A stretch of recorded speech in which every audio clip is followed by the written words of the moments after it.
Olá, eu sou a Letícia, eu sou do primeiro ano de edificações e hoje vou falar um pouquinho sobre balanceamento e funções inorgânicas. Agora vou falar das bases. As bases são compostos iônicos formados por um metal, que dissocia em água, ou seja, ele separa cargas, liberando OH- como único ânion. O pH das bases é superior a 7, o dos sais é inferior a 7. A combinação de ácidos e bases resulta em sais e água. Alguns exemplos de bases: amônia, NH3, hidróxido de magnésio, MgO2. Uma dicasinha: sempre que tiver esse OH juntinho, como se fosse uma expressãozinha assim, uau, nossa, tô surpresa, uau, desse jeito, significa que ela é uma base, entendeu? Pega essa dica. Hidróxido de cálcio, hidróxido de sódio e mais um bocado aí. Vou começar falando pelos ácidos, que são compostos covalentes, ou seja, que compartilham elétron nas suas ligações. Eles têm a capacidade de ionizar em água, ou seja, formar cargas, liberando o H+ como único cátion. As principais características dos ácidos são cheiro forte, sabor amargo, pH inferior a 7 e baixo ponto de ebulição. Alguns exemplos são o ácido carbônico, ácido fluorídrico, ácido nítrico e ácido sulfúrico. Vou começar falando sobre balanceamento.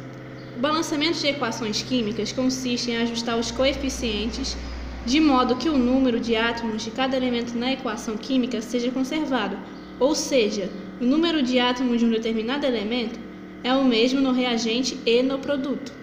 Agora vou falar dos sais. Os sais são compostos iônicos que apresentam no mínimo um cátion, íon de carga positiva, diferente de H+, e um ânion diferente OH-. Resultado de uma reação de neutralização, que é a reação entre um ácido e uma base, onde se forma sal e água. Os sais são sólidos, cristalinos e fazem ebulição em temperaturas altas. É a função mais fácil para você lembrar. Aí tem alguns exemplos: o ácido clorídrico, carbonato de sódio, cloreto de sódio, sal de cozinha, o NaCl. Isso daí eu sei, isso daí não tem como não saber não. Essa daí eu acertei na prova, eu também não tinha como errar essa, né? Então, ai, tô triste, sou burra, mas vai dar certo, eu acho. Agora eu vou falar dos óxidos. Os óxidos são compostos binários, que têm dois elementos iônicos ou moleculares. Possuem oxigênio na sua composição, sendo ele o seu elemento mais eletronegativo. E alguns exemplos: dióxido de carbono ou gás carbônico, monóxido de carbono, óxido de sódio e óxido de zinco. E é isso. Esse foi uma videoaula explicando um pouquinho sobre as funções e o balanceamento. Eu espero que todos tenham gostado, eu espero que o pouquinho que eu sei sirva para que as outras pessoas possam adquirir sabedoria. E é isso, até a próxima. Se inscreva no canal Edifica. Beijos, obrigada. Para que o balanceamento de reações químicas seja feito da forma correta, a gente deve se preocupar com os seguintes princípios: lei de conservação de massa. Essa lei indica que a soma das massas de todos os reagentes deve ser sempre igual à soma das massas de todos os produtos, que é um princípio de Lavoisier. E tem também a lei das proporções definidas logo abaixo. Os produtos de uma reação são dotados de uma relação proporcional de massa com os reagentes. Tipo, se 12 gramas de carbono reagem com 36 gramas de oxigênio, para formar 48 gramas de dióxido de carbono, 6 gramas de carbono reagem com 18 gramas de oxigênio, para formar 24 gramas de dióxido de carbono. Tem também a proporção atômica, que é de maneira análoga à lei das proporções definidas. Os coeficientes nome difícil, não sei falar não, sei não, muito complicado. Mas é isso. Estequiométricos. Eu até anotei aqui para eu não me esquecer, mas não dá. Pois é, devem satisfazer as atomicidades das moléculas de ambos os lados da equação. Portanto, são necessárias 3 moléculas de oxigênio para formar 2 moléculas de ozônio. Ou seja, tem que estar tudo direitinho, porque esse negócio aí é complicado, por isso que eu tirei nota baixa. Pois é. A gente tem que lembrar também que é de acordo com a IUPAC. Os coeficientes estequiométricos devem ser os menores valores inteiros possíveis. Entendeu? Possíveis. E para a gente fazer esses balanceamentos, a gente precisa dos métodos, né? São muito difíceis, eu acho, assim. Pois é.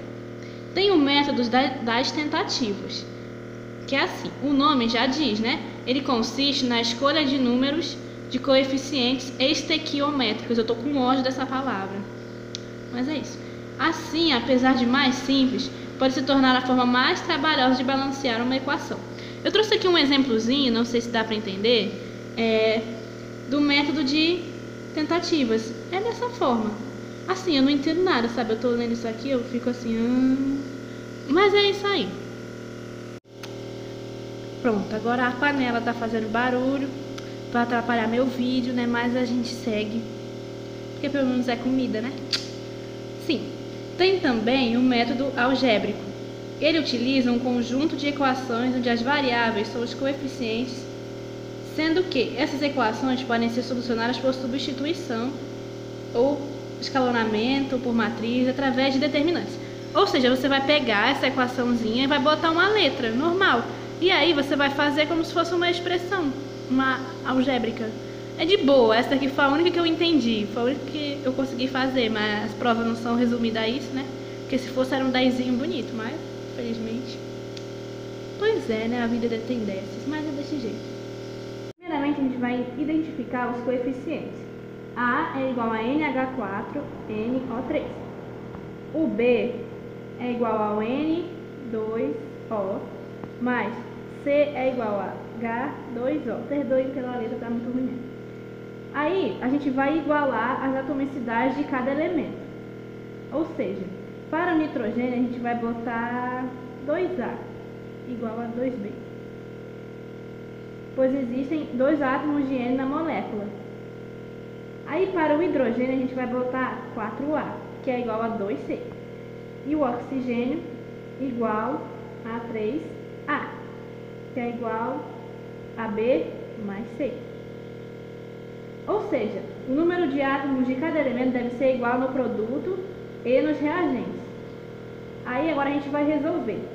Se 2A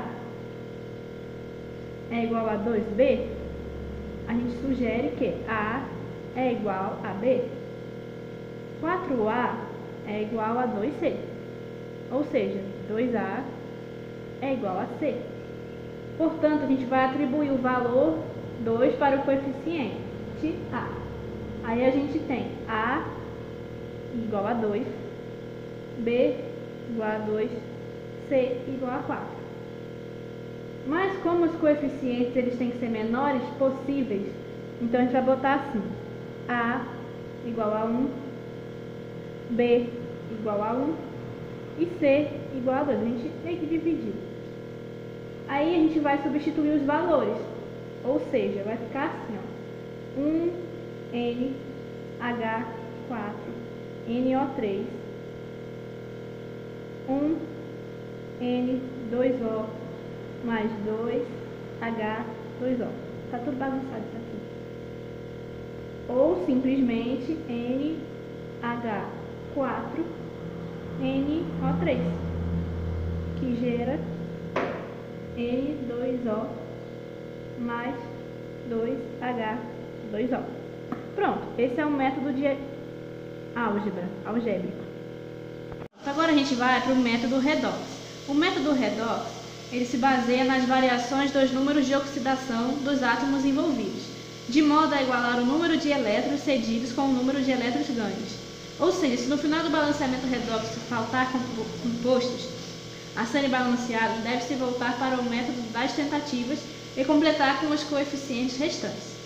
Aí eu peguei esse exemplo aqui, que é o Fe3, O4 mais CO, que é igual a FeO mais CO2. Eu não sei falar esse negócio da forma correta. Aí o primeiro passo, a gente vai identificar os átomos que sofrem oxirredução e calcular as variações dos respectivos números de oxidação. A gente sabe que o nóxido do oxigênio é menos 2 para todos os compostos envolvidos. O nóxido do ferro varia de mais 8 sobre 3 para mais 2. E o nóxido do carbono de mais 2 para mais 4. Portanto, o ferro se reduz e o carbono se oxida. Aí eu peguei esse exemplo aqui. Delta ferro é igual a 8 sobre 3 menos 2 igual a 2/3. 4 menos 2 é igual a 2, que é o delta C. que é a variação de inox do carbono, e o primeiro é a variação de inox do ferro. Aí o segundo passo a gente vai multiplicar. Para o ferro a gente vai pegar 2/3 vezes 3, que dá 2. E o carbono, que é 2 vezes 1 igual a 2. Portanto, o coeficiente de Fe3O4 é igual a 2. E o coeficiente do CO também. Aí temos aqui, ó, 2F. Ai, que letra horrível. É 3O4 mais 2CO, que é FeO mais CO2. Simplificando os coeficientes para que a gente tenha os menores valores inteiros possíveis, a gente vai ter Fe3O4 mais CO, que gerou Fe mais CO2. E agora a gente vai acrescentar os coeficientes restantes. A primeira opção, que é para completar o balanceamento, a gente pode realizar o mesmo procedimento utilizado no lado dos reagentes, multiplicando, ou realizar o método de tentativas. Aí a atomicidade do carbono no CO2 é igual a 1, que a gente vai multiplicar pela variação do NOx 2. Obtém-se também o coeficiente 2 para o FeO, do mesmo modo sendo a variação de NOx do ferro igual a 2/3, que a gente vai multiplicar pela atomicidade 1 na molécula de ferro-oxigênio. Agora eu sei. Obtém-se o coeficiente 2/3 para o CO2. Agora a gente só vai balancear o lado dos produtos, que é Fe3O4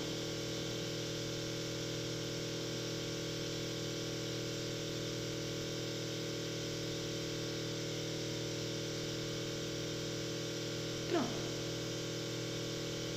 Agora a gente vai resolver.